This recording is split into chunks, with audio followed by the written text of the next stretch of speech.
सुगंधिं पुष्टिवर्धनम्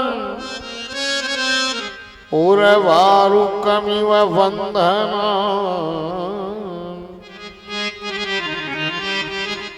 मृत्योर्मुक्षीयमामृता सजलि जलधि कालम् प्रेम वापी मरालम् अभिनव वनमालम् होमवल्ली प्रवालम् भुवन नलिन लालम् दानवानां करालम् निखिल मनुज पालम् नौमि तं नंदबालम् शुभं शरण्यं शरदेन्दुतुल्यं शिखांसि चक्रांकित चारुबाहु वरं वरेण्यं वरपद्मनाभं तं कृष्णदेवं शिरसा नमामि।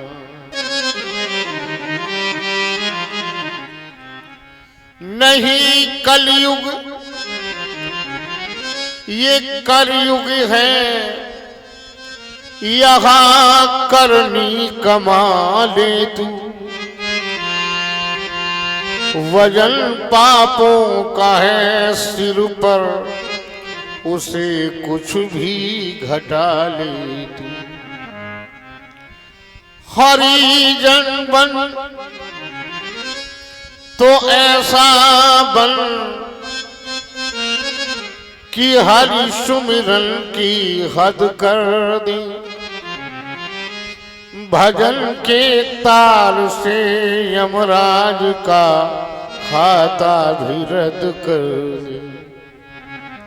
नहीं पड़ती नजर जिनकी हरि सुमिरन की राहों पर, पड़ा पर्दा है मोती बिंदु का जिनकी निगाहों पर। दिखाई क्या उन्हें भगवान दे जो आँखों के हैं अंधे, नजर आता नहीं घनश्याम जो दिल के हैं गंदे। भक्ति भक्त भगवंत गुरु चतुर नाम बपु एक, तिनके पद वंदन किए नाशत विघ्न अनेक। अहो भाग्य महो भाग्यम नंद गोप ब्रजौकशाम यन्मित्रं परमानंदम पूर्ण ब्रह्म सनातनम। अनेक जन्मार्जित पाप चौरम श्री राधिकाया हृदयस्य चौरम। गोपांगनानां दुकूल चौरम चौराग्रगण्यं पुरुषं नमामि। प्रेम से बोलो बाल कृष्ण लाल की जय हो, गौरी शंकर भगवान की जय हो, राधा कृष्ण भगवान की जय हो, श्री शोभन सरकार की जय हो, श्री योगेश्वर भगवान की जय हो, सद्गुरुदेव भगवान की जय हो। जय जय श्री राधे, जय जय श्री राधे, जय जय श्री राधे। परम कृपालु श्रोताओ, श्रद्धामयी ममतामयी वंदनीय माताएं और बहनें, हमारे पिता तुल्य वयोवृद्ध, आज जब व्यक्ति के जन्म जन्मांतर के पुण्य पूंजीभूत होते हैं तब कहीं भागवत जी की कथा सुनने को मिलती है। भाग्योदयन बहुजन्म समर्जितेन, जब आपका भाग्य देखो। और एक बात बता दें, विशेष बात, हम आज ज्यादा समय नहीं लेंगे आपका। हाँ, बहुत से लोग यही सोच रहे होंगे कि अभी तक तो हम जल यात्रा में रहे, अब महाराज जी बैठ गए हैं, न जाने कितना समय ले। बहुत कम समय लेंगे हम, क्योंकि समय की बहुत बड़ी कीमत है। आज के समय की बहुत बड़ी कीमत है। लोगों के पास समय नहीं है। हमने कई ऐसे लोगों को कहते ये सुना है कि साहब इतने काम हैं कि हमें समय ही नहीं मिलता है। कुछ लोग कहते हैं क्या करें महाराज, समय की बहुत बड़ी कमी है। कुछ लोग कहते महाराज भोजन करने का समय नहीं मिलता है। और कहने पर जब आते हैं तो लोग यहाँ तक कह जाते हैं कि महाराज मरने तक का टाइम नहीं मिलता है। मरने तक का टाइम, हाँ ये भी आदमी कहता है। और देखो मरना सबको पड़ता है। श्री रामचरितमानस ये जीवन दाता ग्रंथ है, जीवन सुधारने का ग्रंथ है। और श्रीमद् भागवत ये हमारी मृत्यु को सुधारने वाला ग्रंथ है। मुक्तिदान की गर्जन करता है श्रीमद् भागवत। तेनेयम वांगमयी मूर्ति प्रत्यक्षम वर्तते हरि। ये भगवान का वांगमय स्वरूप है श्रीमद् भागवत। मंदिर में आप जाते हैं, देखते हैं तो आपको अर्चा विग्रह दिखाई देता है, लेकिन श्रीमद् भागवत ये अक्षर विग्रह है। हम बहुत कम समय लेंगे आज, मुश्किल से आधा घंटे और पौन घंटे, बस अभी आपको छुट्टी दे देंगे क्योंकि आज पहला दिन है, शुभारंभ है। और हमारे परीक्षित जी आदरणीय श्री शिव प्रकाश जी मिश्र बड़े ही उदार व्यक्ति हैं, शपथनीक आप विराजमान हैं। ये तो हमें बाद में मालूम हुआ कि आपका ये आवास अभी नवनिर्मित है, नया बना है। तो नवनिर्मित आवास में तमाम चीजें लगती हैं। बड़े परेशान हुए हैं, कानपुर भी देखना पड़ता है।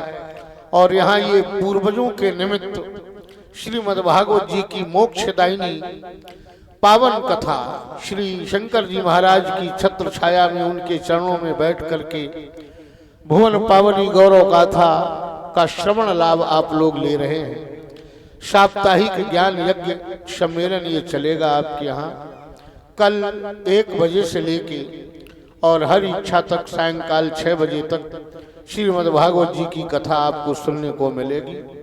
और आज हम बहुत कम समय, पहला ही श्लोक मेरे कृपाल श्रोताओं, श्री कृष्णद्वैपायन वेद व्यास ने 17 पुराणों के बाद इस 18वें पुराण की रचना की।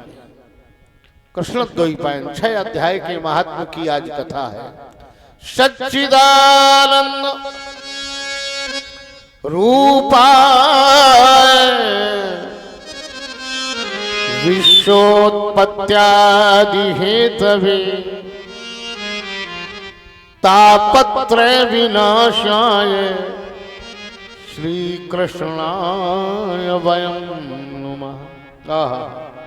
सच्चिदानंद, सतचित और आनंद के जो स्वरूप हैं, सच्चिदानंद रूपाय, विश्व की उत्पत्ति, पालन और प्रलय के जो हेतु हैं, जो करता है। तापत्रय विनाशाय, 3 ताप हैं, सब जानते हैं। और दैहिक दैविक 3 ताप हैं। बाबा तुलसी रामचरितमानस ये 5वां वेद है, इसमें उल्लेख करते हैं 3 ताप कौन कौन। ये दैहिक दैविक, ये भौतिक तापा राम राज नहीं, काहू ही व्यापा राम राज नहीं, काहू ही व्यापा राम राज नहीं, काहू ही व्यापा राम राज।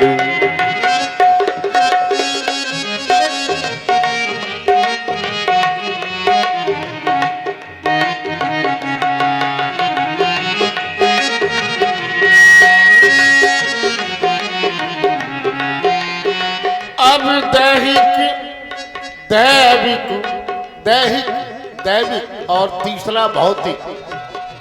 दैहिक दैविक भौतिक ताप राम राज्य नहीं काहू ही व्यापार राम राज्य।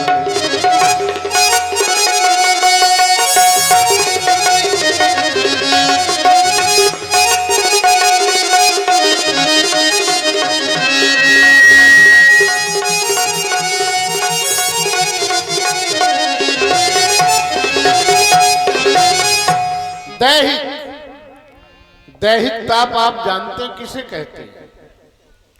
दैहिक ताप उसे कहा जाता है कि शरीर में हमारे कोई रोग लग जाए और जितने भी नामचीन नर्सिंग होम हैं सब जगह हम जाएं और अंत में डॉक्टर यही कहे कि अब इनको ले जाओ, खिलाओ पिलाओ, जितने दिन है सेवा कर लो, इनका कोई उपचार नहीं है, जिसका कोई इलाज न हो, वो दैहिक ताप है। और दैवी ताप आप जानते किसे कहते हैं? यही समय है, ये चैत का महीना है, फसल बिल्कुल हमारी तैयार खड़ी है, केवल हंसिया बजने वाला है और कहीं से बादल आ जाए, 250-250 ग्राम का पत्थर गिर जाए हमारी फसल पर, ये दैवी ताप है। यहाँ मनुष्य की चलती नहीं है। तभी तो मैं अपनी भागवत में कहा करता हूँ कि हर बजने वाली चीज साज नहीं होती है, हर बजने वाली चीज साज नहीं होती, हर उड़ने वाली चिड़िया बाज नहीं होती है। ईश्वर के कहर से डर के रहो, क्योंकि ईश्वर की लाठी में आवाज नहीं होती। ईश्वर की लाठी में कोई आवाज नहीं, व्यक्ति हाय करके रह जाता है और यही कहता है कि हमारे भाग्य में ऐसा ही लिखा था। ईश्वर के आगे चलती नहीं है किसी की। दैहिक दैविक और भौतिक तीसरा ताप है भौतिक ताप। भौतिक ताप का हम एक सरल उदाहरण बता दें, ये जो आजकल मोबाइल चला है ये भौतिक ताप है। और अब तो विज्ञान ने बड़ी प्रगति की है तो स्मार्टफोन चल गया है। पहले जब छोटे छोटे फोन चलते थे तो लोग फोन से झूठ बोलते थे। जैसे किसी ने आपसे पूछा कहाँ हो भैया, जल्दी से आ जाओ, खड़े आप रसूलाबाद में हैं, अरे मैं विधुन आ गया हूँ, अभी 10 मिनट में आ रहा। झूठ बोलता था आदमी, लेकिन अब तो स्मार्टफोन लोकेशन दे देता है। अगर आप झूठ बोलेंगे तो सुनने वाला कह देगा झूठ न बोलिए, आपकी लोकेशन दिखाई दे रही कि आप विधुना में खड़े।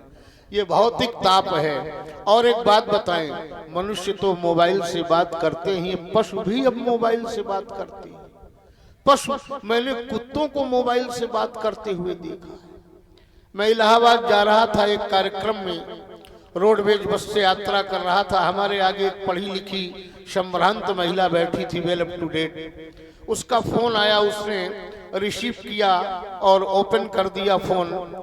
वेल बज रही थी, तुरंत फोन उठा, उधर से उनका नौकर बोल रहा था रामू, बड़ी तेज आवाज में बोली, हाँ रामू क्या बात?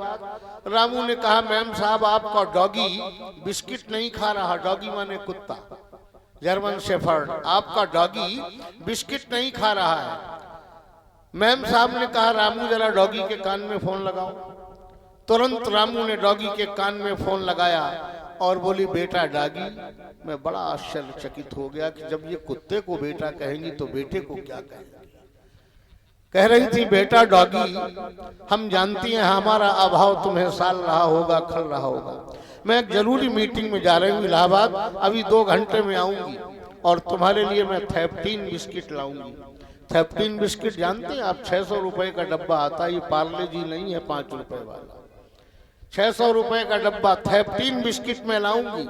बताइए साहब, सिंह भूखों मर रहे, कुत्ते महल में पल रहे, दोष बगुले ढूंढते हैं हंस के भी आचरण। क्या बताएं हो रहा है आज के वातावरण में, नींद में दिन डूब जाते, रात कटती जाकर। बात ये है आज का वातावरण। सिंह भूखों मर रहे, कुत्ते महल में पल रहे हैं। आपने देखा होगा पहले हमारे आपके दरवाजों पर लिखा रहता था आपका आना मंगलमय हो, आपका आना मंगलमय हो। अतिथि देवो भव। अब जानते हो क्या लिखा मिलता है फाटकों पर? कुत्ते से सावधान। हालांकि उस मकान में कुत्ते नहीं रहते, मनुष्य ही है, लेकिन लिखा यही मिलेगा, कुत्ते से सावधान। और कहीं कहीं तो हमने ये भी लिखा हुआ देखा है कि बिना आज्ञा अंदर आना मना है। आपका कोई रिश्तेदार है, मान लीजिए कदाचित गाड़ी न मिल पाई, रात 11 बजे आ गया, तो क्या पहले आज्ञा की चिट भेजे कि हम आए कि कहीं बस स्टॉप पे सोए जाके?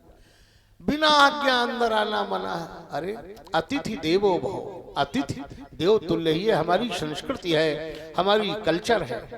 मेरे कृपालु श्रोताओं, तो दैहिक, दैविक और भौतिक ये तीन ताप, लेकिन राम राज्य आज हमारे देश का बहुत ही बड़ा पर्व है। चैत्र शुक्ल पक्ष राम नवमी का महा महोत्सव हम सनातन धर्मावलंबियों के लिए प्राण तुल्य है और मनाया जा रहा संपूर्ण प्रदेश में, संपूर्ण भारतवर्ष में। जहां हमारे भारतीय मूल के निवासी अगर विदेश में है, फॉरेन में है, तो फॉरेन में भी आज का ये रामनवमी महोत्सव बड़े हर्षोल्लास के साथ मनाया जा रहा है।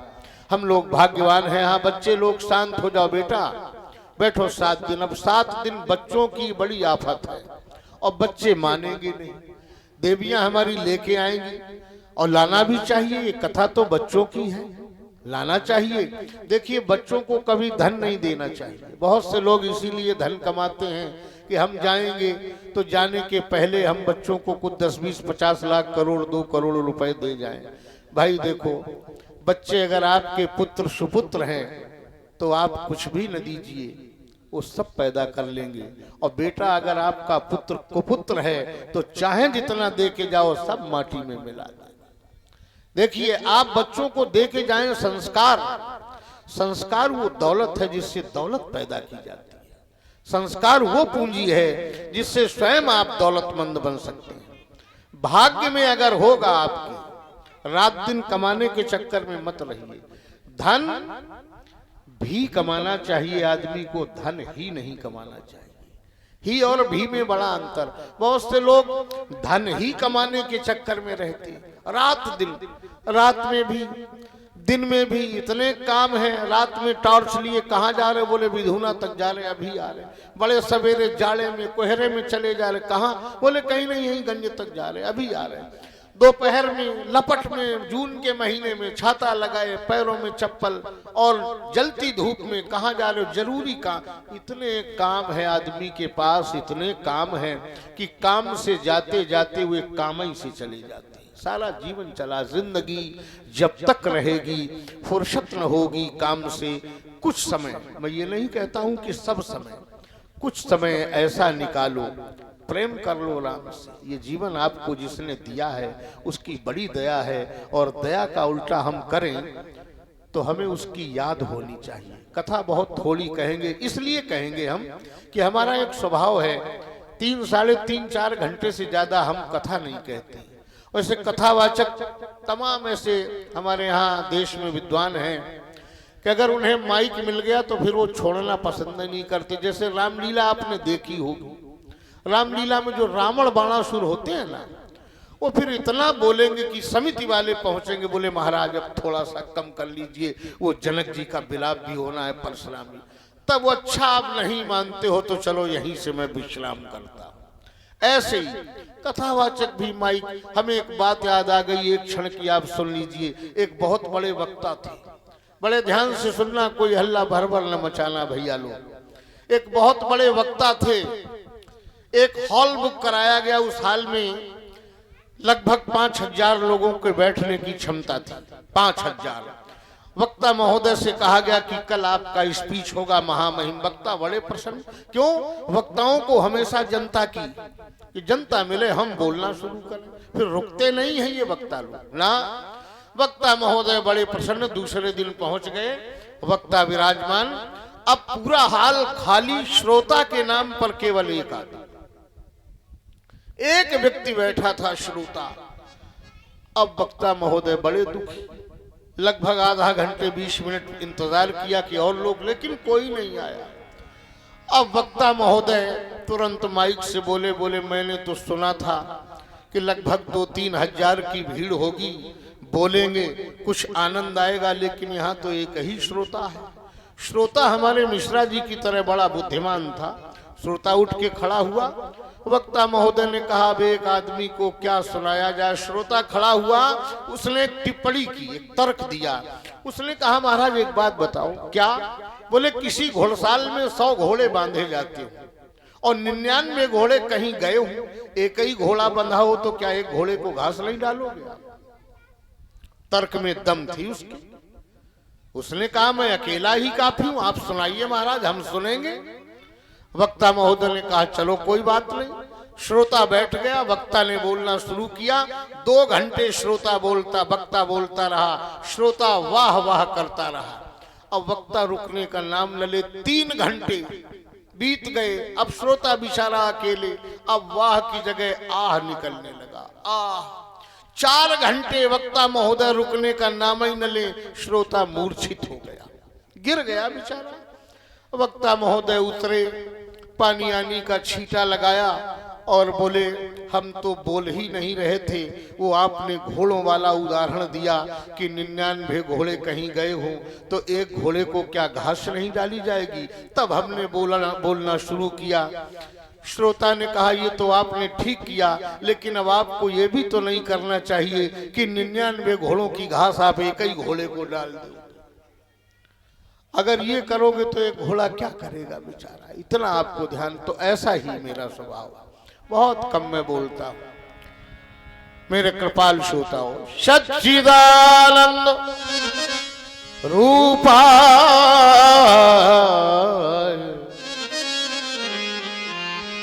विश्वोत्पत्त्यादि हेतवे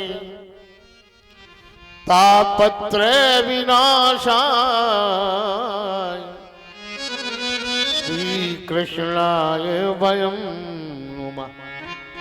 तापत्रय विनाशाय, तीनों तापों के विनाश करने वाली श्रीमद् भागवत जी की कथा है। संसार में कोई सुखी नहीं है, कोई तन दुखी, कोई मन दुखी, चिंता चित्त उदास। हमें पुस्तक पढ़नी होती है, हमें पुस्तक पढ़नी होती है तो हम पुस्तकालय में जाते हैं। भोजन करना होता है तो हम भोजनालय में जाते हैं। समाज में कुछ लोग शौकीन होते हैं, अगर उन्हें मदिरा पीना है तो वो मदिरालय में जाएंगे। लेकिन जहां हम लोग बैठे हैं इसका नाम जानते हो? इस संसार का नाम है दुख आलय। दुख आलय, संसरती संसारा। ये संसार बराबर सलगता रहता है।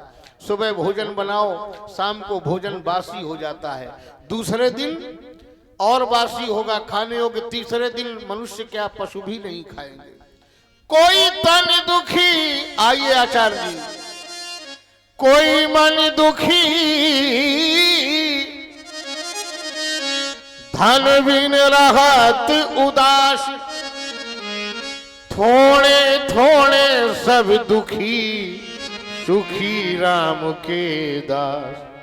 पायो जी मैंने राम रतन धन पायो, पायो जी मैंने राम रतन धन पायो।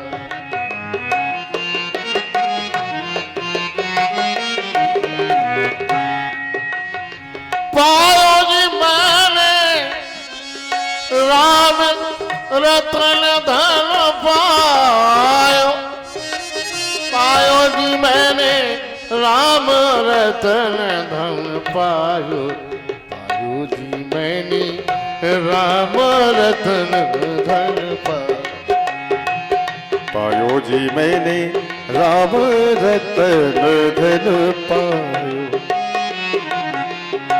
पायो जी मैंने राम रतन धन पायो।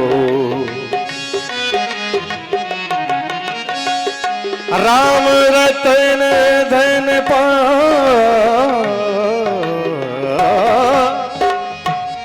राम रतन धन पायो, पायो, पायो जी मेरे राम रतन धन पायो।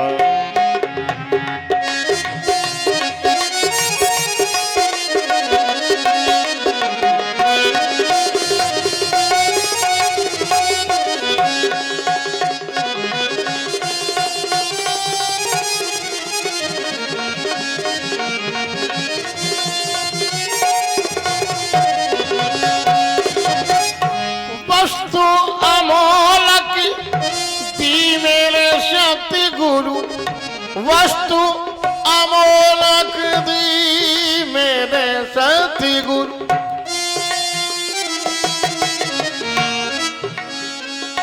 वस्तु अमोलक दी मेरे सतगुरु कृपा करी अपनायो पायो जी मैंने राम रतन धन पायो जी मैंने राम रतन धन पायो। पायो जी मैंने राम रतन धन पायो। वस्तु अमोलक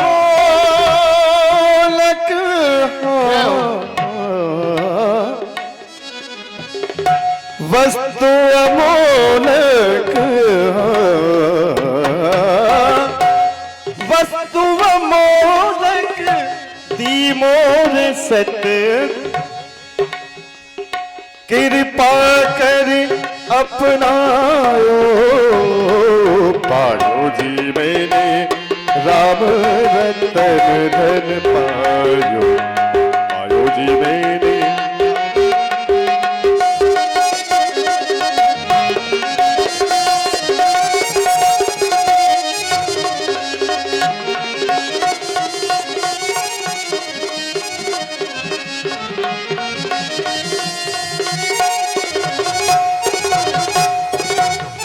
राम रतन धन पायो।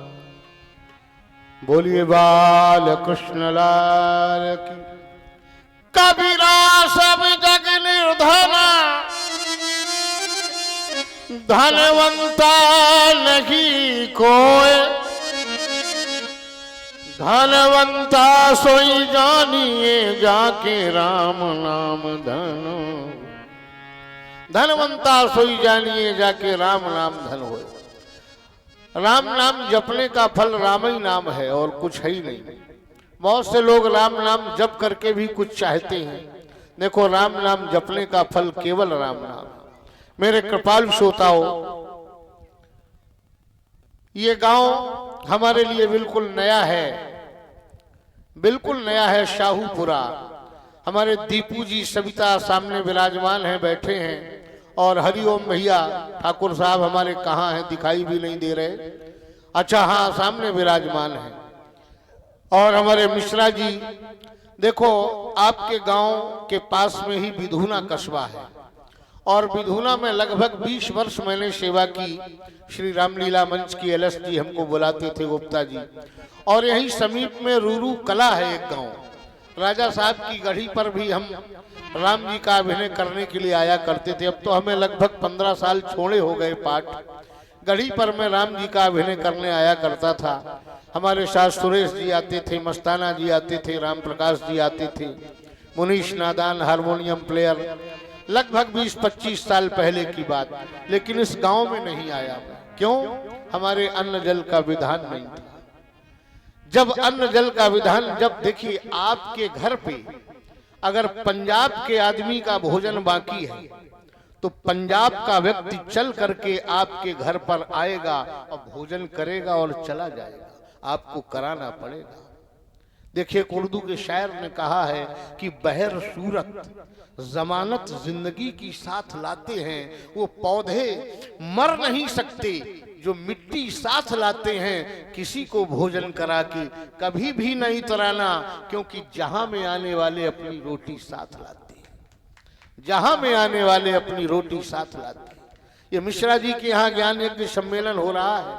और ये जानते हो भागवत जी, जितना बेटी के विवाह में खर्चा होता है, सुबह मिश्रा जी हमको रिसीव करने गए थे तो हमने यही बात कही। मिश्रा जी ने कहा महाराज बेटी का विवाह तो 2 दिन में हो जाता है, लेकिन ये तो हमें 10 दिन तक मरना पड़ेगा। इसमें पैसा खर्च करने की कोई बात नहीं। बेटी का विवाह 2 दिन में हो गया। और भागवत जी में लिखा है जितना बेटी के विवाह में धन लगता है उससे कहीं ज्यादा धन श्रीमद् भागवत जी में लगता है। बहुत बड़ा धन लगता है श्रीमद्। आदमी सत्यनारायण भगवान की कथा कराता है तो 10-5 बार 10-5 लोगों से सलाह लेता, काय भैया हम आषाढ़ में करावे कि सावन में करावे। सत्यनारायण की कथा। ये तो भागवत, आदमी नहीं कहता का तुमने बड़ी भागवत मचवा ली, तो ये भागवत ही है। भागवत बड़ी मुश्किल से हो जाती। भाग्योदयन बहु जन्म समर्जिते सत्संगमम तलभते पुरुषो यदा। जब जन्म जन्मांतर के पुण्य पूंजीभूत होते हैं तब भागवत सुनने को मिलती, कहलाने को मिलती। तो हमारा ये भाग्य था, अन्न जल का हमारे विधान था। एक व्यक्ति एक अपने बच्चे को लेकर एक संत के पास गया और संत से जाके बोला, महाराज हमारी एक समस्या। क्या? संत ने कहा क्या बात? बोले ये हमारा बच्चा है 5-6 साल का और ये दिन भर खाता है, दिन भर खाता है। संत ने कहा बच्चा है वो तो खाएगा ही, भाई बालक है। बोले नहीं महाराज, सुबह से लेकर शाम तक कुछ खाता ही रहता है। संत ने जो उत्तर दिया वो बड़ा अद्भुत उत्तर दिया। संत ने कहा सुनो, जानते हो ये बच्चा कितना खाता है? बड़े ध्यान से सुनना। संत ने कहा ये बच्चा उतना ही खाता है जितना इसका खाता है। ये बच्चा उतना ही खाता है जितना इसका खाता है, और खाते से ज्यादा ये बच्चा क्या संसार में कोई नहीं खाता है। बोले साहब डायबिटीज हो गया है हमें, डायबिटीज हमें भी है, मिश्रा जी को भी डायबिटीज हो गया। अब हम मीठी चाय नहीं पी पाएंगे, बर्फी नहीं खाएंगे, मिठाई नहीं, शक्कर बंद। देखो डायबिटीज का तो बहाना है, हमारा शक्कर का खाता खत्म हो गया है, मिठाई का खाता खत्म हो चुका। खूब रसगुल्ला बर्फी चमचम खा लिए, अब चुपचाप नमक की चाय पियो और मौज करो। प्रेम से बोलो राधे कृष्ण। लोग बोले महाराज क्या बताएं, हमारा बीपी हाई और लो हो जाता है। देखो बीपी का तो बहाना, बोले अब हम चिकनी चीज घी नहीं खाएंगे। घी बीपी का बहाना है, घी का खाता खत्म हो गया है और घी अब खाना भी नहीं चाहिए। आज के जमाने में घी मिलता कहाँ है? घी जानते हो कौन सा है? नमस्ते इंडिया, नमस्ते इंडिया, जिसमें केवल डब्बे पर भैंस छपी दिखाई देती, उनके दरवाजे एक भी खूंटा नहीं मिलेगा। पहले के जमाने में देखते थे हर दरवाजे पर 2-2, 3-3, 4-4 भैंस बंधी होती थी। ये हमारी जो देवियां विराजमान है, वृद्धा माताएं, ये जानती हैं दिन भर दूध खौलाया जाता था, तब शाम को जमता था, उसका दही बनता था लाल, और घी जब कड़काया जाता था तो पूरे मोहल्ले में खुशबू फैल जाती थी। अब जानते हो एक नई करामात, एक पूजा वाला घी चला है। जैसे लोग पूजा करते हैं तो बनिया के यहाँ जाएं, बोले पूजा वाला घी दे देना। वो जानते हो किस रेट में मिलता है? 250 रुपए। कानपुर में जाजमऊ के आगे जब आप उन्नाव की तरफ बढ़ेंगे तो खेतों में देखें लगभग 400-500 भट्टियां चल रही घी बनाने वाली। 400-500 भट्टी हैं, ये पूजा वाला ही घी वहां बनता है। 250 रुपए किलो कहीं घी मिलेगा बताओ? अब पूजा वाला घी जिसमें कोई खुशबू नहीं, इससे अच्छा है तो पूजा वाला घी न लेके आप डालडा से, तेल से आरती कर दीजिए, काहे को? लेकिन आदमी करता, बोले नहीं पूजा वाला घी दे दे। आप जितने समर्पित भगवान के प्रति रहेंगे, भगवान भी आपके प्रति उतने ही समर्पित। फिर भी कारण रहित कृपालु है, कबहू की कर करुणा नर देही, देत राम मिलु हेतु शनि। एक बात बताएं, बड़ा सुंदर स्वरूप मिला है हमें आपको, बड़ा सुंदर स्वरूप। ऐसा स्वरूप दिया है कि अगर हमारी ये उंगली कट जाए तो मैं हिंदुस्तान की बात नहीं, पूरे विश्व को चुनौती दे रहा हूं, कोई भी डॉक्टर इस तरह की दूसरी उंगली हमारे हाथ में लगा नहीं। उंगली तो लग जाएगी, जर्मन से बन के आएगी, जर्मन से बन के 7 लाख में आ जाएगी, उंगली लग भी जाएगी, पैर भी लग जाएगा, लेकिन जो मजा इस पैर का है, इस हाथ का, वो हाथ नहीं मिलेगा। ये ईश्वर का दिया हुआ अमूल्य प्रसाद है, इसको आप सुरक्षित रखें, बरकरार रखें। आइए हम उस पवित्र भूमि पर चलते हैं जिसे नैमिष अरण्य कहा जाता है, सामान्य भाषा में नीमसार मिश्री, जहां पर 88,000 संत विराजमान हैं। और सूत जी महाराज, जिनकी आयु जानते हो कितनी है? 18 वर्ष। सूत जी महाराज जैसे ही आए, संत कैसे कैसे, ऐसे ऐसे संत विराजमान जिनके जीवन में चारों युग कई बार निकल गए। चारों युग, सतयुग, त्रेता, द्वापर, कलयुग, ये कई बार निकल गए, जिनकी जटाएं धरती में लटक रही हैं। ऐसे ऐसे संत विराजमान, बिल्कुल महासम्मेलन है। वहां पर 18 वर्ष के सुखदेव जी जब आते हैं तो सारे संत उठ करके सुखदेव जी महाराज का पूजन करते हैं, प्रणाम करते हैं। सूत जी महाराज, शौनक आदि ऋषि सूत जी महाराज का पूजन करते हैं। सूत जी महाराज की आयु 18 वर्ष। ये कथा कई जगह हो रही है। सूत जी महाराज शौनकादिकों को सुना रहे हैं, सुखदेव जी महाराज राजा परीक्षित को सुना रहे हैं, और विदुर जी का भी ये चरित्र है। कहीं विदुर उद्धव जी महाराज सुना रहे हैं, कई जगह ये भागवत जी की कथा हो रही। मेरे कृपालु श्रोताओ, सूत जी जैसे ही आए हैं शौनकादिक मुनि उठ करके खड़े हो गए। सूत जी ने कहा, महाराज आपकी आयु तो बड़ी लंबी है और आप हमारा सम्मान बस 5 मिनट के लिए बैठ जाएं माताएं, और आरती की और प्रसाद की व्यवस्था कर लेना। सभी लोग आरती प्रसाद लेकर के ही यहां से जाएंगे। महाराज ये क्या हुआ? हाँ बैठ जाओ बस। धन वृद्धा बल वृद्धा आयु वृद्धांस्तथैव च। सूत जी महाराज कहते हैं, हमारी आयु 18 वर्ष, आप बड़ी लंबी आयु वाले हमारा सम्मान कर रहे हैं। शौनकादिकों ने कहा, महाराज धन वृद्धा बल वृद्धा आयु वृद्धांस्तथैव च ते सर्वे अपि ज्ञान वृद्धांश किंकरा शिष्य किंकरा। आइए हिंदी रूपांतर सुनते हैं।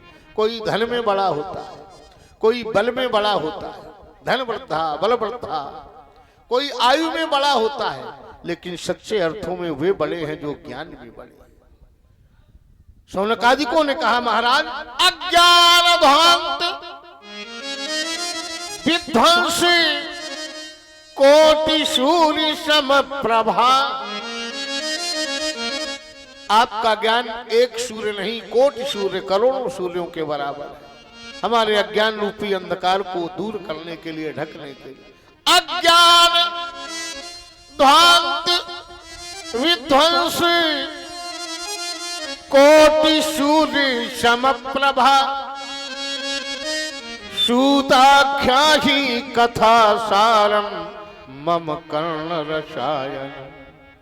मम कर्ण रसायनम सूताख्यायी। सूत जी महाराज, आप भगवान की कथाओं का जो सार है वो आप हमारे लिए कहें, क्योंकि हमारे कानों का वो रसायन है, मम कर्ण रसायन।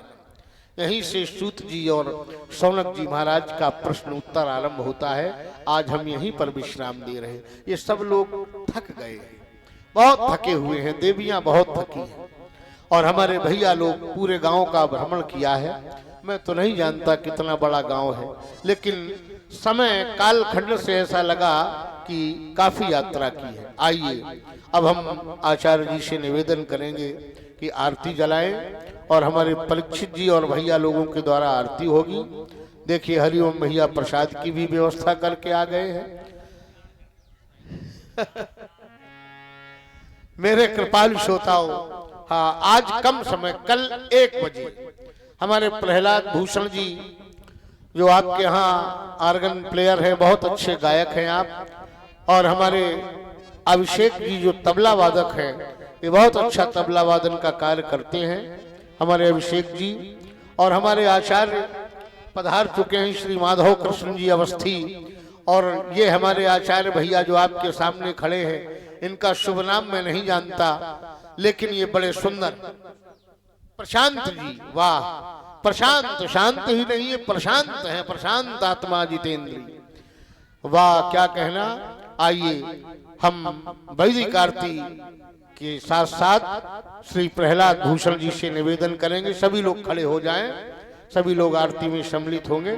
चंद्रमा मनसो जात चक्षुः सूर्यो अजायत श्रोतात् वायुश्च प्राणश्च मुखाद् अग्निरजायत।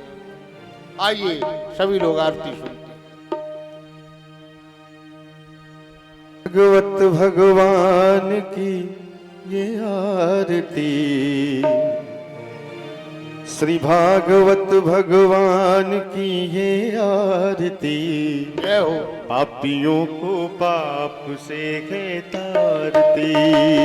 भागवत भगवान की है आरती, पापियों को पाप से है तारती।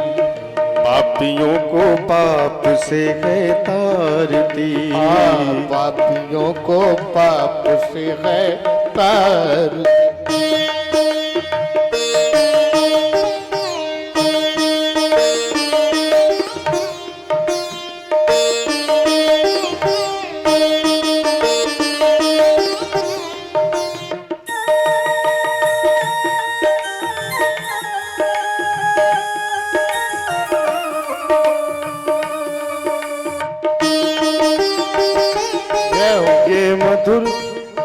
अमर ग्रंथ ये मुक्ति पंथ यहाँ पंचम वेद निराला नव ज्योति जगाने वाला।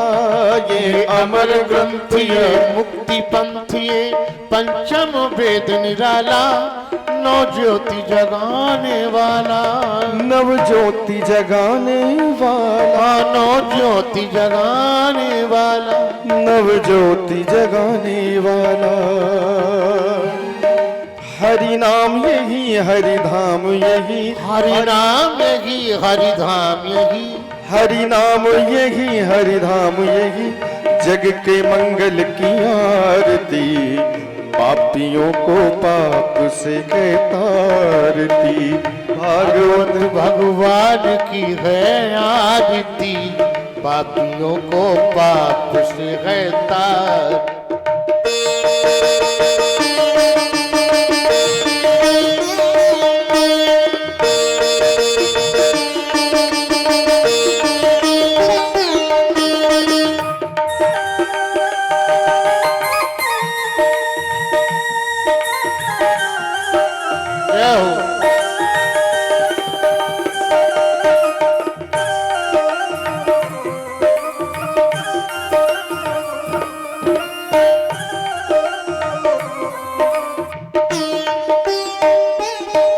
यह शांति गीत पावन पुनीत, पापों को मिटाने वाला, हरि दर्श कराने वाला। यह शांति गीत पावन पुनीत, पापों को मिटाने वाला, हरि दर्श कराने वाला, हरि दर्श कराने वाला, हरि दर्श कराने वाला, हरि दर्श कराने वाला। यह सुख करनी यह दुख हरनी, यह सुख करनी यह दुख हरनी, यह सुख करनी यह दुख हरनी, यह सुख करनी यह दुख हरनी। प्रभु की महिमा की आरती, पापियों को पाप से है तारती। भागवत भगवान की है आरती, पापियों को पाप से है तारी।